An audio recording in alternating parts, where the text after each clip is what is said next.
Excellent. So let's get started today. Again, I'm Dr. Shannon Nash, and I'm the Network Manager at NAADSN. Welcome, and thank you for joining us to our NAADSN Ideas talk.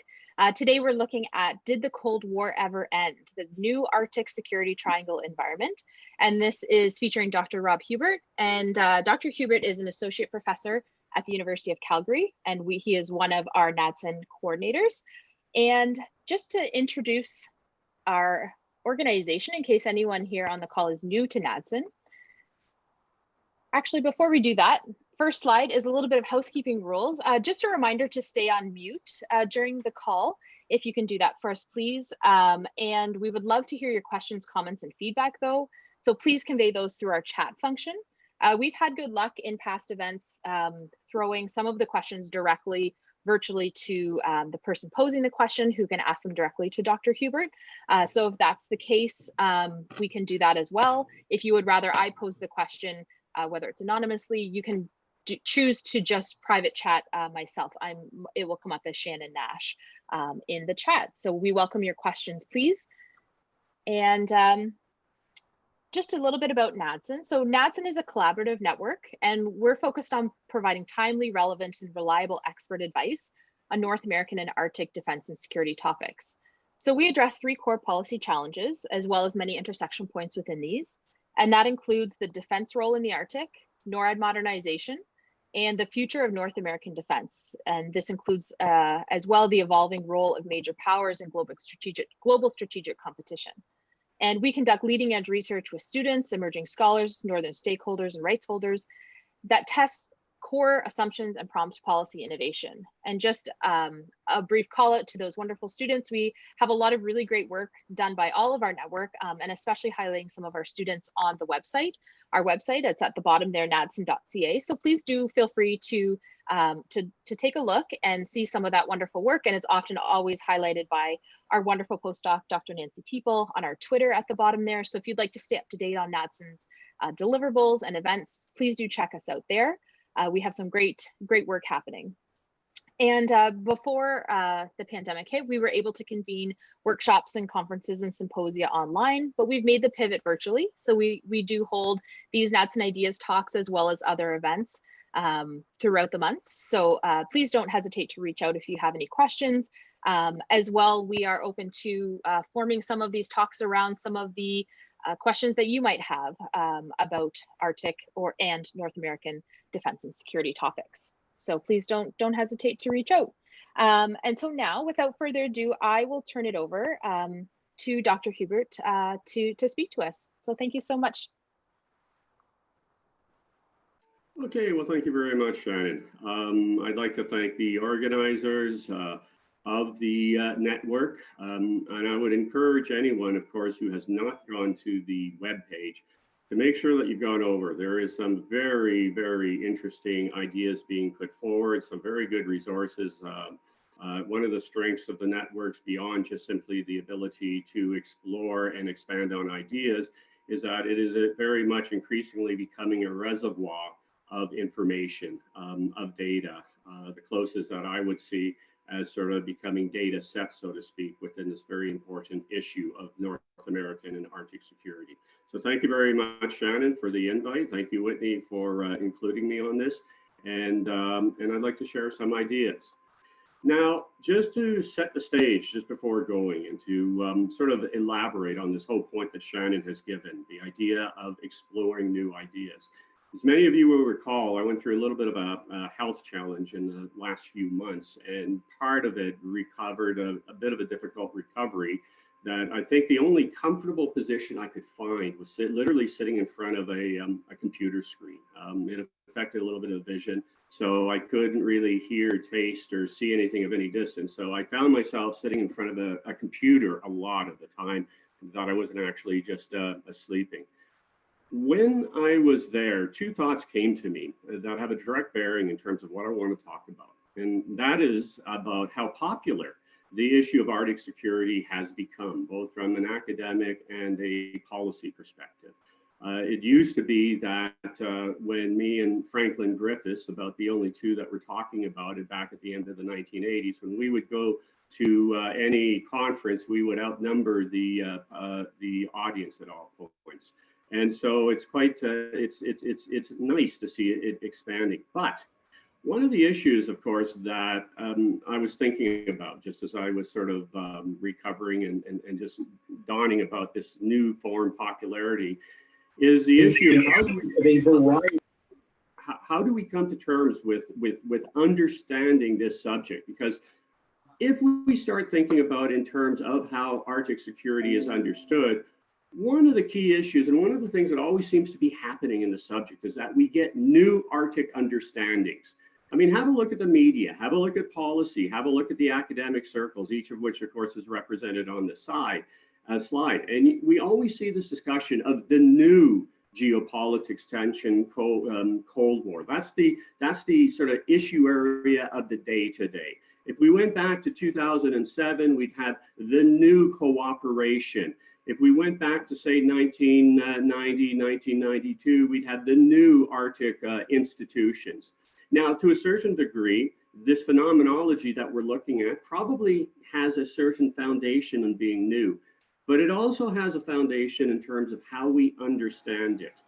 And so ultimately, what I really want to address, beyond going and just addressing this issue of whether or not what we are seeing is just a continuation of the Cold War, is how do we actually understand these forces and causal factors driving the Arctic security regime?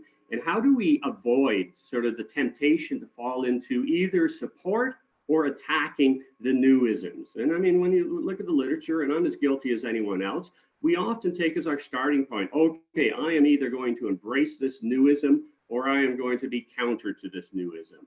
And so when we start looking in terms of how we have thought about Arctic security, and I had a chance to really think and reflect upon it for quite some time, what are some of the data points that we're using? What are some of the means that we're saying either there is a new geopolitics or there is a new Arctic exceptionalism or there is a continuation of the Arctic Cold War? And we look at policies, we look at documents, statements, rhetoric, public opinion, elite opinion. We look at actions, we look at budgets, equipment, and we try to give it some form of a meaning. And I would suggest that perhaps as interesting as the subject has been, where there is a bit of a requirement from where I'm sitting is that we need perhaps to start having a discourse and discussion about how we get more disciplined on terms of how we approach this so that we're not just simply always talking about the newisms or responding to the newisms. In order to do this, I've basically come up, and this is my own thinking, that when we talk about Arctic security, we're really talking about three different hypotheses. Now, once again, and I'll talk about this in a moment, when we talk about Arctic security, we do have the challenge of what's the temporal period that we're talking about? Because once again, the period that we select in terms of our focus will have quite a large significance in terms of what our outcomes become. I would say that the first hypothesis, and probably the one that has been most popular in the overall literature going from 1988 up until the present period, is what I would characterize Arctic exceptionalism or some variant of it. And basically Arctic exceptionalism is based on the hypothesis that first of all, that the geographical entity of the Arctic represents a unique environment in which we are seeing very cooperative relative to the rest of the international system, international behavior. And this is usually focused on institutions, cooperations, agreements. And the suggestion within this overall approach is that we have to have a different ontology when we're referring to the security. So we have to talk about environmental security, cultural security, human security in this context, rather than the traditional security. Hypothesis two is that what we see in terms of security issues in the Arctic is really the result of the spillover, that the Arctic politically is peripheral to the actions of almost every one of the major state actors, be it Moscow, Washington, Ottawa. And when we look at the actual political interactions, everyone's focus is elsewhere. The Arctic tends to be an afterthought, except on certain issues, which means that when the overall system is cooperative, we'll see cooperative behavior in the Arctic. On the other hand, when things internationally go conflictual or competitive, then we'll start seeing this type of behavior spilling into the Arctic. So in other words, the Arctic receives these actions, but is not really part of the causal linkage in terms of what's happening. Now, this is problematic and upsetting for most of us who've dedicated our life to studying the Arctic, because let's face it, we'd like to think that the Arctic has its own independent variable capability, but it still has to be a hypothesis that we have to consider. The third hypothesis, and the one that I will be talking about now for the rest of the time that I have, is of course the hypothesis that the Cold War never ended. We have different actions, we have different performances between the great powers, but to talk about a new great power simply misses the point that the old great power, the continuing great power interaction, never really stopped, and that there is a number of variables that means that the Arctic remains a critical theater for the behavior of great power politics, and hence the Cold War never really has ended. Now, couple of assumptions, and once again, this is always important that we are clear on our assumptions. These are mine, and you can tear them apart and come back on in the question period. The first one is, of course, is that the conflict, when we talk about conflict in the Arctic, is not over the Arctic, but conflict from the Arctic. In other words, when we look at the temporal period of what is most important in the security, in very few instances, except with the hypothesis about Arctic exceptionalism, the Arctic is not sort of the independent variable or dependent variable while conflict is, of course, occurring. Also an assumption that diminishing ice, increasing economic activity are intervening variables, and intervening variables of a very significant weight, but they are not the causal factors here. In other words, it influences everything that we are talking about, but it is not causal.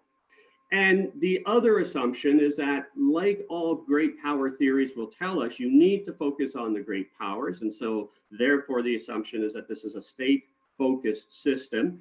And the issue then becomes which great powers you focus on. The one difference I would argue that we are seeing now from the old Cold War is we have switched from a bipolar into what seems to be the first starts of a tripolar polar system.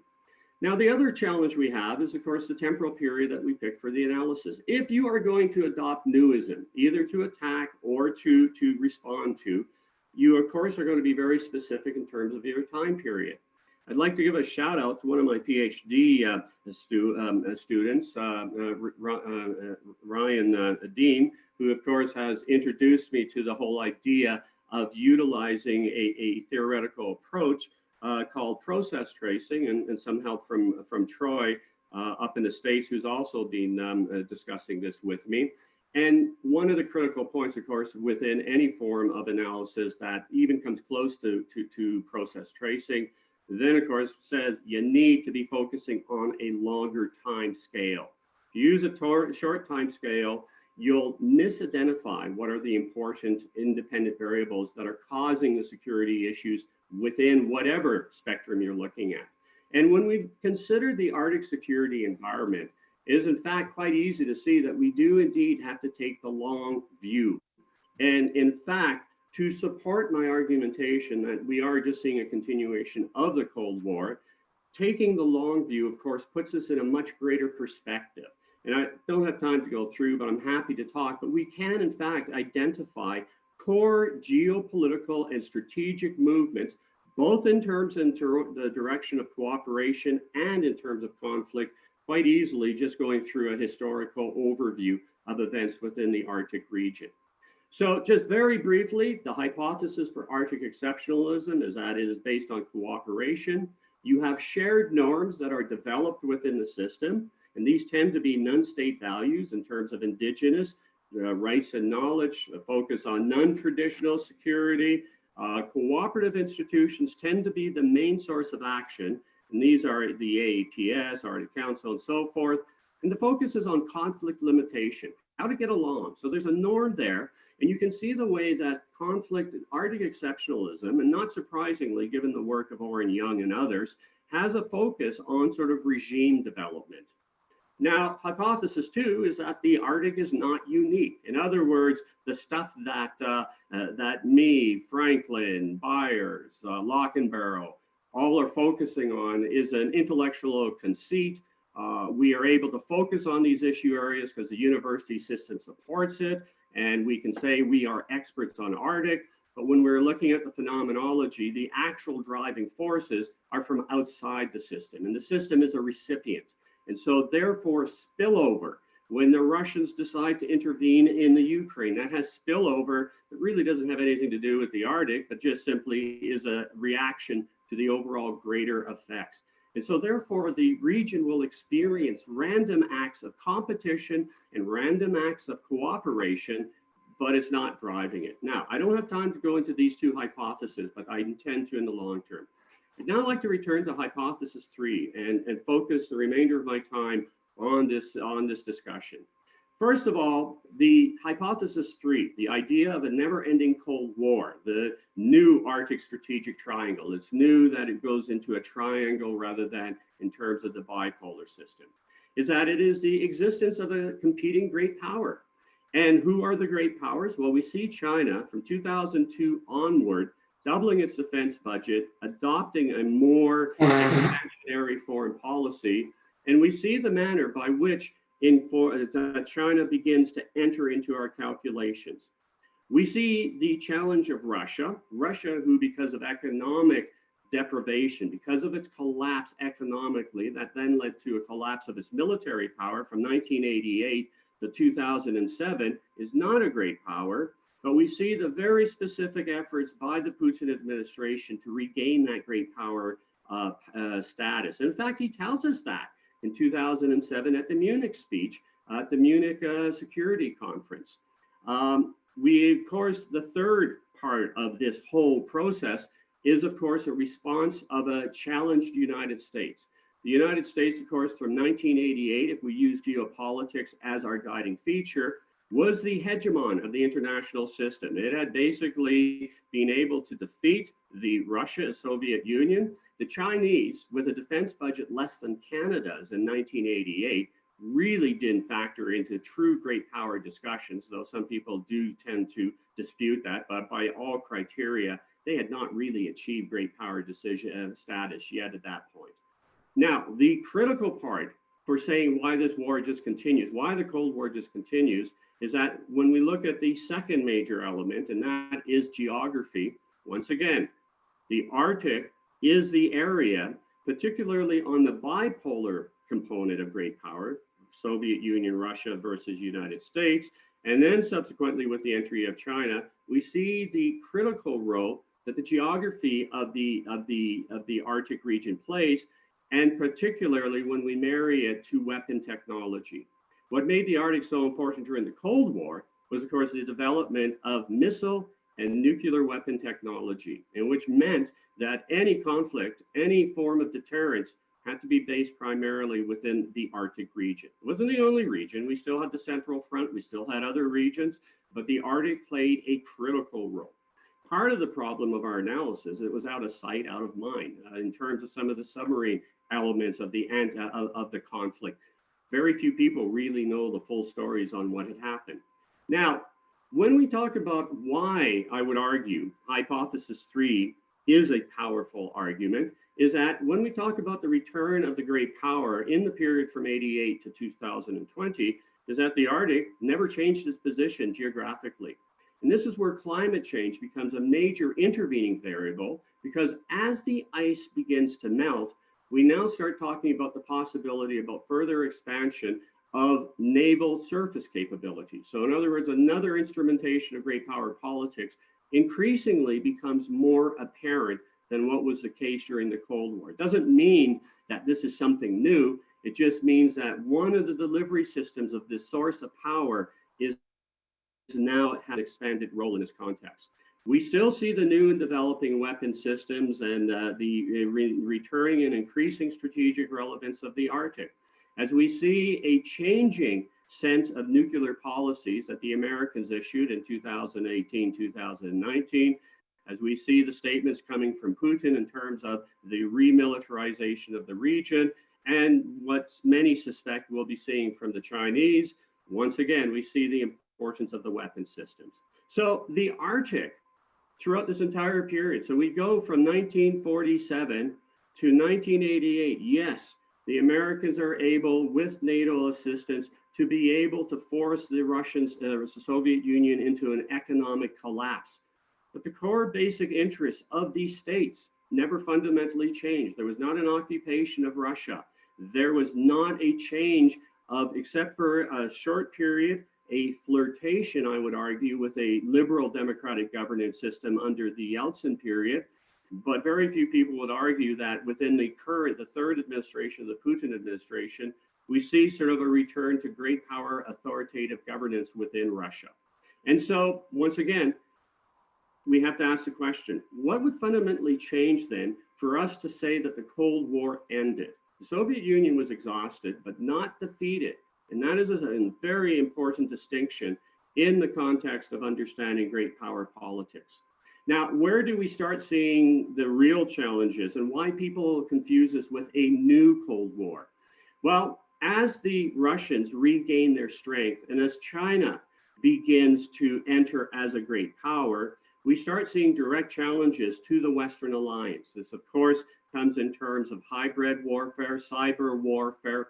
All these means that we are now suspecting are being directed at dividing and weakening the Western alliance system. In other words, if true great power politics had ended, why would we see states trying to do that? And there is, of course, a suspicion that we're doing it also to the Russians and the Chinese. Now, once again, the evidence on that is much more less, but every once in a while you'll see a pop-up. Why would this still be state behavior if, in fact, the great power politics have fundamentally been changed? My argument is that they were reduced because of the Russian exhaustion and because of the Chinese lack of power from the period of 2002 to about 2014. But once they start getting the economic and then the military power, once again, the great game is once again resumed. So you may talk about a resumption.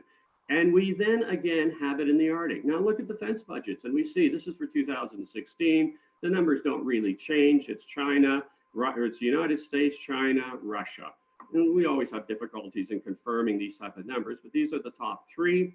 And once again, the geography of the Arctic means that we should not be surprised that we are seeing the so-called new Cold War, new elements.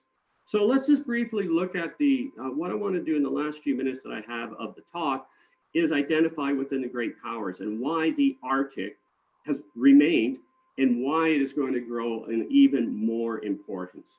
First of all, once again, we go back to the 2007 Putin speech, and that is, of course, he looks Merkheimer right in the eye. He looks the American Secretary of Defense, who's sitting in the audience, in the eye and says, "You've taken advantage of Russia. We wanted to be friends with you. We're back," basically, was the essence of the speech. It's on YouTube. You can go listen to it. Don't take my word for it.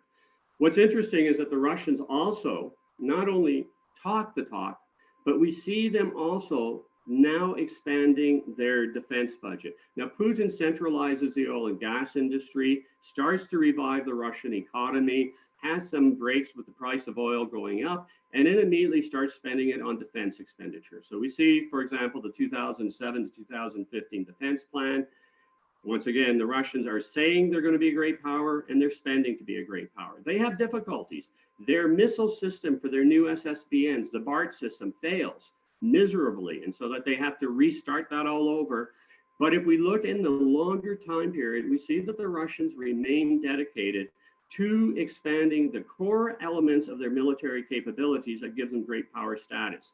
That's their nuclear deterrent and their expeditionary force capability. They start modernizing their forces, and this particularly comes true after the almost near disastrous war in Georgia in 2008. And we see the clear exhibits in 2014 when they start adopting hybrid warfare, showing a real careful thought about how they are going to do expeditionary force when, of course, they are the third defense budget and not the second or first. Now, the other aspects that we see is as they regain their power, we start seeing them once again, as great powers predicts, you're going to use military force to achieve your political objectives. We see this first in Georgia in 2008, when the Americans start saying about joining Georgia into NATO. And we see it in the Ukrainian crisis, when, of course, we start seeing those that are pro-Western in the Ukraine talking about joining the EU and NATO. So we see clearly this is great power politics return in the use of force. It's not talk, it's not cooperation. We see within the forces, goes to the Arctic. It's rebuilding nuclear deterrent, which means you got to rebuild the Northern Fleet, which means you need to rebuild the protection forces, which means you need to rebuild the air capabilities. So you see the logic that then requires this whole remilitarization that we are saying is somehow a new phenomenology within the Arctic region. So we see the Russians, because they want to be a great power again, because that's what, of course, great power do. We see the rebuilding of the Northern Fleet, and then we see them reemerging as an Arctic regional hegemon. Now, once again, we can look at the fact that talk is cheap, but we do know that they are reactivating these bases. They are giving them a capability, and they're not for search and rescue. It's not about working with the search and rescue treaty that the Arctic Council created, though they, of course, claim it is, because each and every one of these new bases have the best capacity to supporting both their fighter and bomber capabilities. And so, once again, we start seeing the issue of how we identify it. Now, let's look at the United States very briefly. First of all, even in the height of Arctic exceptionalism, when we see a move towards cooperation, the Americans throughout this entire period, 1988 all the way up until 2008, basically say, yeah, we can talk cooperation, we'll join, but by the way, make sure you do not look at any hard security element. We do not want any hard multilateral institutions. We want to have that flexibility. So we see the refusal of the Americans first in the discussions with the AEPS and then to the Arctic Council saying, no, no hard security. Why? Not because the Americans thought hard security had disappeared, but they wanted to retain unilateral control. And that shows up in some of their actually declassified, particularly the negotiations between, I forget his name, and Mary Simon when they were negotiating in 1996 for the Arctic Council and coming up with the rules of procedure. The other factor, and as Westerners, we tend to be a little bit blind to this.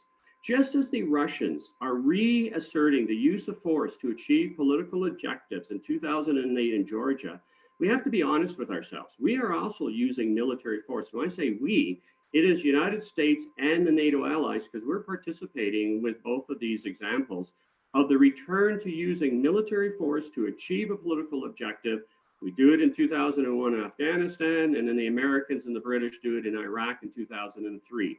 Now, you can say it's against Al-Qaeda, you can say it's against terrorism, but once again, this fits entirely with what great power politics do. So we need to recognize that the international system itself never lost the fact that ultimately the ultimate determinant in the system. Now, you say that has nothing to do with the Arctic, and you're absolutely right. But it illustrates that the ongoing core drivers of the security regime overall remains the same. Now, the other thing that we have to look at is that the Americans, even though that basically the Soviet Union is exhausted, and even though the American rhetoric is that, hey, we don't have to worry about any conflict in the Arctic now, we see that the Americans still maintain their core Arctic military capabilities. Now, the Coast Guard is just left because that's more constabulary. But remember the Virginia class, when it was a Centurion project, the chief of naval operations gets up and says to Congress, no, these won't be under Arctic capability. That's one of the 4 ways we're going to save money on building it, and how they're going to be cheaper than the Seawolf. Yet the Virginia class, as we all know, all 4 of the various tracks of submarines have under ice capabilities. So they never lost sight, even though, of course, publicly and rhetorically they were saying they were. Fort Greely with its ABM capability, once again, to a certain degree, it was a political boondoggle at the beginning, most people will acknowledge. But ultimately, as the North Korean threat grew, once again, it's not about fighting over the Arctic, but defending from the Arctic, and Fort Greely became one of the best places to have their intermediate interceptors. Fort Allendorf never lost its importance, first of all, as a transit point. Remember, when all other Arctic states stopped doing Arctic military exercises at the end of the Cold War, the only one that continues was, of course, the Americans continue with their main resupply exercise, and they always maintain their best aircraft, be it the F-22s, be it now the F-35s. It's cutting edge, and once again, it was because of the recognition of the geography. And so that never, ever really moved away. Now, the other issue that we have to deal with is, of course, and this has not been addressed properly. I'm starting to see some of the work that Andre Sharon and Jim Ferguson are doing, and I think that it's very important to pay attention to some of the stuff that they are now starting to write. But it's this issue of the new American nuclear deterrent. I mean, when we start looking at their new policy that come out, when we look at their new deployments, the fact that their SSBNs now carry, what for all intents and purposes are two tactical missiles on board. And given the fact that the Russian nuclear deterrent is in the Arctic, the question that I haven't seen really addressed yet is what does this then do to the overall impact? But what it does tell me is that this will mean that the Arctic remains at the forefront of this geopolitical tension that never really went away. Now, the US ABM base in Alaska, every time the North Koreans do something, even Trump adds interceptors, even though, of course, he has that interesting relationship with the North Korean leadership. Nevertheless, it still remains essential, and I would argue that as the Chinese go to move to develop their land-based nuclear deterrent, that we're going to see different considerations and expansions on the American side. Now, it's southern Alaska.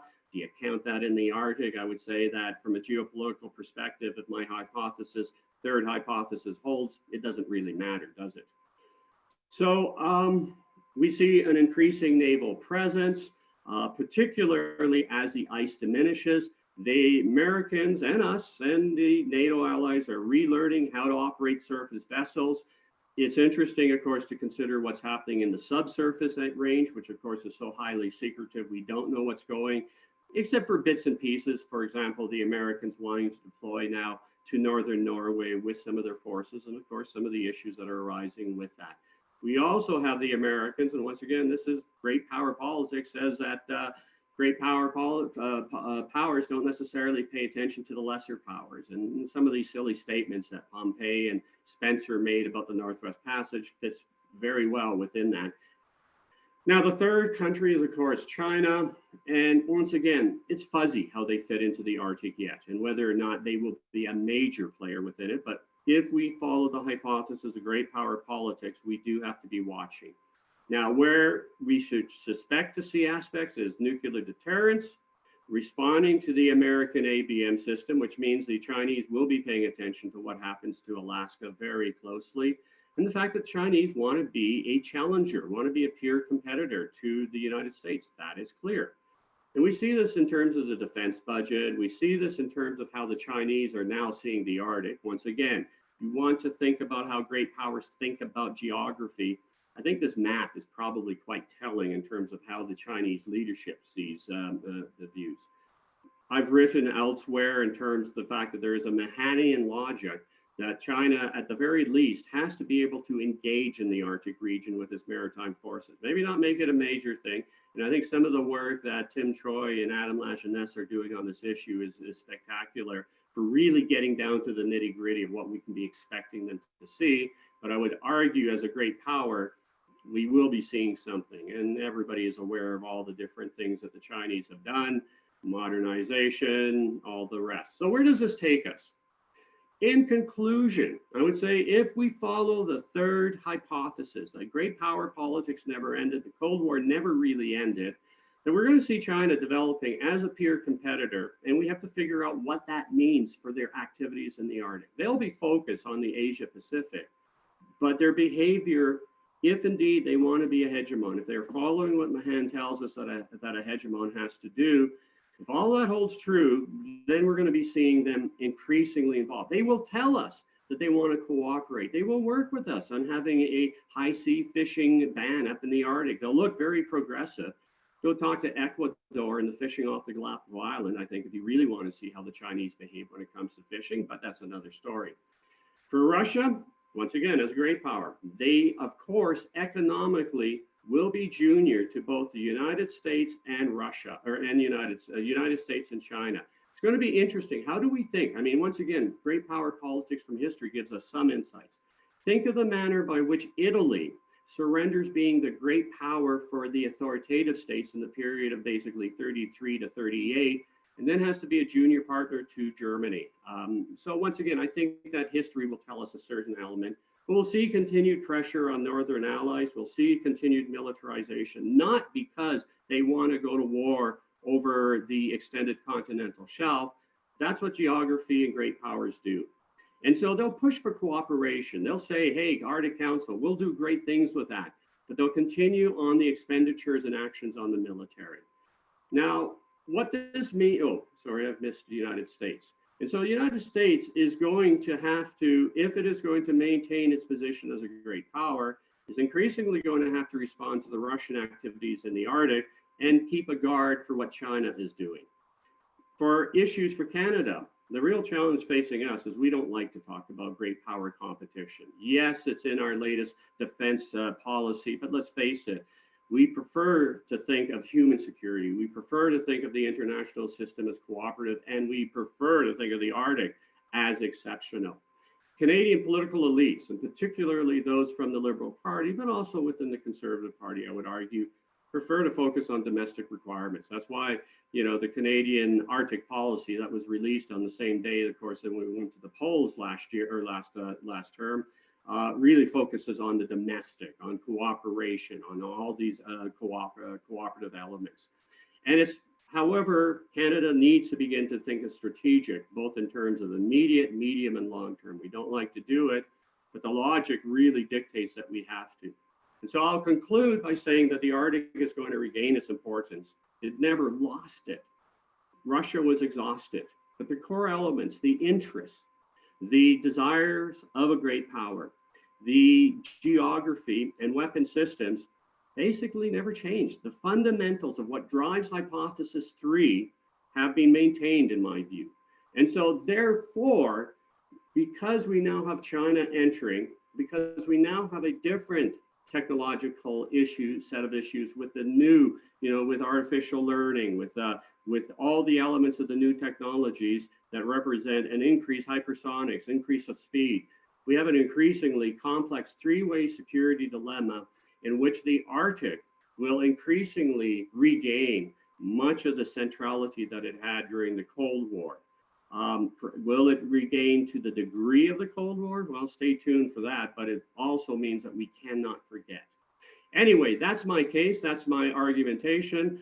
Like I said, if we're going to actually in the long term, what I want to do is to compare and contrast by looking at the core variables of all three hypotheses, put them over, compare them, and basically utilize as a means of testing of whether or not this ultimate hypothesis in terms of the continued existence of the Cold War because of great powers actually provides us with the best explanatory power. Thank you very much. Excellent. Thank you so much, Dr. Hubert. That was very well laid out, and I like the case that you made. So that's great. So we have had a few questions roll in. So I'm going to turn it over now virtually to Ed Kaufman. Ed, if you don't mind asking your question directly to Dr. Hubert, that would be great. Hi, Ed. Do we have you, Ed? Let's see. Oh, maybe not. Okay, he wrote out his question, so I will give it a read. Okay. He's wondering, should we start to take China's growing interest and interaction in the Arctic as a threat on the level with Russia? And kind of a follow-up to that, should we take China's pattern of behavior in the South China Sea into such a consideration? And thank you. Yeah, I mean, excellent question. And once again, it depends on which of the sort of set of assumptions for my three hypotheses that you're going to go with. If in fact you accept great power politics are the driving feature of the international system, China will be a player in the Arctic. It will not have the same geopolitical and geographical needs that the Russians. For the Russians, that becomes a core security protection. I mean, even if you look at some of the writings of Sergei and some of the other Russians that are looking at it, all of them come back to the point that the Arctic for Russia is the most important aspect. In other words, if we have a hierarchy of importance, it's Russia, then United States, then China. But as great powers, we can expect that at the very least, China has to be prepared to play the role as a spoiler. In other words, even if it's not that major of an active player in the Arctic region, it needs to keep the Americans off balance. And the other part that we haven't really started focusing on is that in long-term relationships, it's unlikely that this sort of alliance of convenience that the Chinese and the Russians have today is going to be maintained. I would suspect, and once again, this is something that both Adam and Tim have been writing about as they write about the Chinese submarines, is that in fact that much of the strategic capabilities of the Chinese will probably be more of a threat to the Russians. And so this is why I'm saying that the complexity of thinking of it in terms of a great power politics is that once China does start arriving, the complexity of trying to come up with the analytical framework, never mind the policy reaction, becomes that much more complicated. But the short answer is yes, China will be playing a role. It's not entirely clear in my mind yet exactly how that plays out. Excellent, thank you. And for the second question, I'm going to pass it over to Dr. Whitney Lackabar. Thanks, Rob. Provocative as always. You never let us down, and there's lots of food for thought. I really appreciate your explicit, unequivocal repudiation of your earlier sovereignty on thinning ice thesis, and your clarification now that in terms of decreasing ice and economic activity, these are not the drivers of Arctic military competition. Again, another really clear deviation from your earlier work a decade ago. Also, of course, love the fact that you're calling out the need for very careful historical analysis and that we not just label everything new because there are changing dynamics. But I got two particular questions. First of all, this relates to your temporal categorization of things, which I'm not sure if you're seeing these as sort of paradigmatic shifts or what you see those junctures or disruption points as being. But you identified 2007 as a key turning point. How do you account for Ilulissat Declaration in 2008? How does this fit with the Russia-Norway Barents Sea agreement in 2010 and so on? And second, very different sort of question, how could someone disprove your hypothesis about a continuing Cold War? And what would that look like? Were someone excellent questions. And they're actually, they're the same question, to be perfectly honest, because and first of all, just to push back a little bit on remuneration of the Arctic sovereignty, it remains on your frame of reference. I mean, I'm not going to get into engagement on that. For Canada, of course, the variables are different in terms of how. In other words, I'm still not entirely certain that it's an intervening variable for Canada at that point in time, but we can have a further discussion on that. But your two important questions, and they are critically important. Once again, the international system, in my view, is messy. You know, we are going to have cooperative, we're going to have conflictual, we'll have stuff that really doesn't have any bearing whatsoever. You know, sort of we'll have the black swans that appear out of nowhere. And so what I would say in terms of proving or disproving is that we need to identify the core variables. So the variables when we see Putin regaining power, you know, that's why I use 2007. Putin comes back to power, starts talking great power politics, starts having the expenditures in terms of the Russian military capability, starts focusing on northern things. We don't take him serious. You know, 2007 is also when they resume long-range bomber patrol. So there's a whole bunch of indicators. But you're absolutely right. There's also the illicits. Illicits coming forward. You can't also forget at the same time, we're having very serious negotiations setting up through the IMO, the Polar Code. Amazing things for cooperation of setting up. And I mean, let's look at the Polar Code. It really kind of digs away a little bit of some of the sovereignty claims that both Russia and the United States or Canada and Russia are making.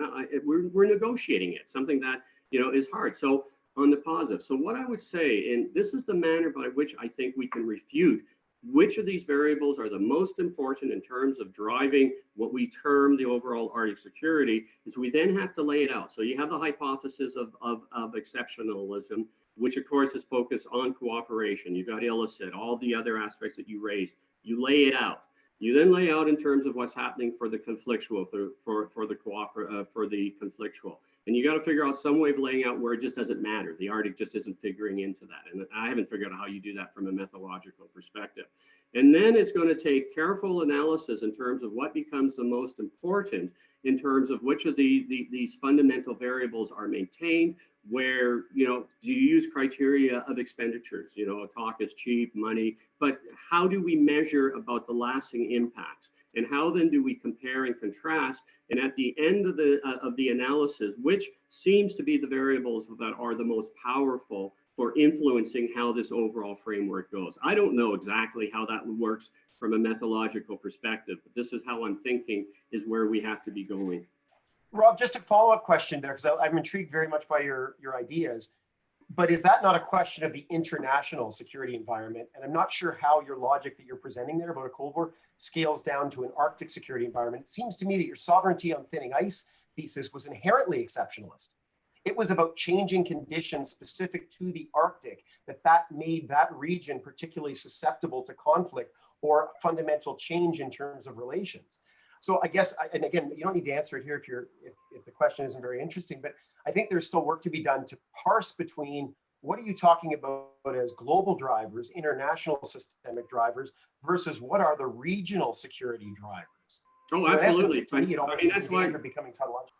I mean, not to cut you off, but I mean, exactly. That's why I said the assumption on which I'm starting on all three hypotheses. I'm talking about the international system and then paring down. I mean, are there going to be elements then when we get, I mean, just, you know, to be cliche within the political science, international relations literature, it's that whole issue of how you deal with the difference between the international system versus foreign policy and defense policy, and then how it factors in. My interest right now is the overall system. So I want to look at the system overall and then be able to say, okay, well, then how has that played out ultimately in terms of the domestic policies of Canada, of Finland, of Russia, but how is the overarching international security regime, how is that playing down? Now, it may be that, of course, if in fact hypothesis one is correct, that it is Arctic exceptionalism, then I would think that the argument in terms of the behavior of foreign policy may be the driving feature, but we don't know until we compare and contrast within those three hypotheses, I would argue. Excellent, thank you so much. We have a few more questions. The next one, I'd like to turn it over to Katerina, if you don't mind posing your question directly. That's fine. Thanks, Shannon. Hi, everybody. Good morning from Calgary. Hi, Rob. Thank you for your presentation. I really also appreciate the point that you made about the fact that we have to be sensitive of what the United States is doing, for example, or has been the military action in Afghanistan and Iraq. And this has also been driving, of course, the geopolitical tensions in the Arctic. But my question is related to the Arctic Council and to which extent, in your opinion, if any, it has a mitigating effect on this tension between the US, China, and Russia, and also perhaps also the impact of other countries like, for example, Denmark. Oh, absolutely. Great question. And see, you know, because I've been thinking about that a lot. I've been thinking about, okay, you know, is Oren Young right? Are we seeing a recreation of sort of a norm and rule-based system? And once again, when I think about the particular elements of the you know, very much the precautionary principle being applied as early as 2002, 2003, when the ACIA is coming in, when we see the acceptance of the indigenous organizations where, I mean, let's be frank, the United Nations system has not accepted indigeneity anywhere else with the exception of UNDRIP. And to many ways, I mean, the manner in which, I mean, another exceptional part is that no one pays attention to the fact that here we are, and it was very much a Canada and Finnish sort of a joint behavior in this aspect. We created something new. And so therefore, to get to the heart of what you're saying, how do we know that the Arctic Council then hasn't recreated this regime in terms of conflict mitigation, that it has changed the norms, the values, all the stuff that regime theorists, you know, thanks to the works of Oren Young, tells us about? Well, I would say that we have to compare and contrast in terms of the overall behavior of the system. And so therefore, if we can start seeing, you know, for example, if the Russians, when they take the chairmanship of the Arctic Council, and then get serious about some form of confidence building measures, perhaps they will reactivate the military council. And if they actually take behavior that would limit state power, then I would say, well, maybe hypothesis one is more powerful here. Maybe what we saw was just a whole bunch of domestic politics that have led the United States to develop all these new Arctic policies and behavior, and that it is a more domestic based element, and that we have ultimately changed the system.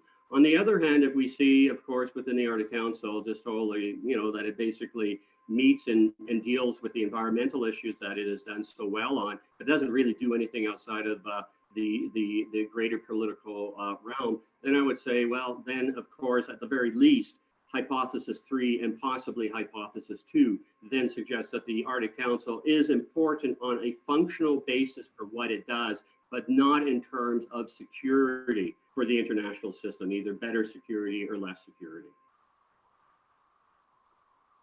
Thank you, Rob. Excellent. And I'm going to turn for the next question, turn it over to Troy to ask his question. Troy. No. Morning. Rob, thanks again. Amazing presentation, and these kind of presentations really help me to understand that people that studied and thought about the Arctic during the Cold War and were around really have just a unique understanding of how to deal with the Arctic right now. So I really appreciate how you contextualize these things so powerfully. My question is a little bit sort of continuation of the previous question. I was wondering, what are your thoughts about the upcoming Russian Arctic Council chairmanship? What should we maybe be looking for, and what are your thoughts? Yeah, I mean, it's one of the things that, of course, that I'm expecting to see the Russians do. And it would follow, and it's going to be hard to understand their true motivations. The behavior will fit in all three of the hypotheses. And that is that they are going to say, what is the problem? We'd like to join hands, sing Kumbaya. We don't understand why the Americans are now coming up with a Navy, Army, Air Force strategy in the Arctic. There is no need. And so the problem with that is, will they do that as a means of trying to divide NATO responses to them? If the great power hypothesis is maintained, that would be an obvious policy direction that the Russians would want to go to. On the other hand, if the Russians really truly want to see a cooperative regime, if Arctic exceptionalism is in fact true, then we would see them not only stating that, but probably trying to show some form of policy action. Now, we know that the council will not change its rules of procedure, in which, what is it, rule number 4, where it says it will not do hard security. So I can't see any discussion on that. They could possibly start, as I was saying just prior to Katerina, they could possibly start talking about a reinvigoration of the chief of staffs of the 8 Arctic nations. The problem with that, though, of course, is what most people aren't aware of is that Canada tried really hard when, of course, the Chief of Defense Staff Committee existed to try to actually move it into confidence building measures. And one of the first things they did, because this overlapped with the resumption of long-term bomber patrols by the Russians, is, of course, the Canadian Chief of Defense Staff went up to the Russians and said, hey, we understand you do it. We're not saying don't do it, but how about some prior notifications? And then even in 2007, when relationships had not yet deteriorated to where they are today, the Russians refused to do that. Now, if we see meaningful concessions coming forward, that might be a process by which it would go. What would really demonstrate meaningful consensus is, of course, if someone wanted to sort of re-examine some of the Gorbachev, Moroni statements. And I mean, Moroni gets short shift from his St. Petersburg speech, I think, because many of the containments about a new sort of international order really are the Murmansk-St. Petersburg combination issue area. And if we saw people moving to saying, okay, let's talk about a new security regime, maybe a security treaty dealing with confidence building measures, then I'd say, okay, well, then the Arctic exceptionalists are correct. So I'd say, let's see what happens in terms of actual production. But the problem for us is that depending on what is stated at the beginning, it could be a divider if in fact it is just about great power politics.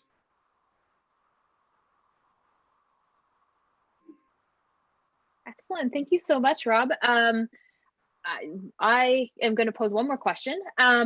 Question that is probably on everyone's mind, being the week before the election. Wondering, in the grand strategy that you've laid out and the historical analysis that you've done, how much do, whether it's individual personalities, international drivers, like you had mentioned, kind of the war on terror, it takes a detour in a sense of enemy or a place, but it's not ultimately changing that trajectory of great power politics. Wondering if there's going to just be an eternal appetite for that hegemony, maybe specifically we can address the US, or if there are apt to be changes based on personalities that come and go. We can include Putin in that too, and the strength in the strategy. Yeah, excellent question. Because I've been thinking about this a lot. I mean, how much we know that it'll make a difference on the economic drivers. I mean, Biden has made it very clear that he's not going to do anything to support the oil and gas industry. He won't come out, of course, and say that, for example, he's against fracking. He's against fracking on all government actions. But I doubt that, you know, just in terms of what he says on Keystone and others when it goes international, the driving, you know, as I said, economic drivers are a factor when it comes to Alaska and what that means for that aspect. And so that could have an issue in terms of personality. I would argue that ultimately the driving features of the security infrastructure, the weapon systems, the policy, basically exceed anything between a Trump or a Biden presidency. In other words, when you start reading into the Air Force strategy, when you read into the Navy strategy and the overall DoD strategy, you don't see fingerprints of a specific sort of, say, a Trump isolationism or what we suspect is a pro-Russia Trump in that particular context. So the instrumentation, and once again, this is this issue of what are the most important variables that has been set in place. Just like for Russia, I don't think that it really, I can't see Russia returning to a more liberal form. We may see a replacement of Putin. He may retire, maybe, you know, taken out, but it'll be with a continuation of an authoritative governance system. I just don't see how you reinvent and go back. The system is just, he's entrenched it too well. And look at the way nobody said anything when he basically trashed their constitution. You know, people could talk about other constitutions, I guess, being trashed too right now.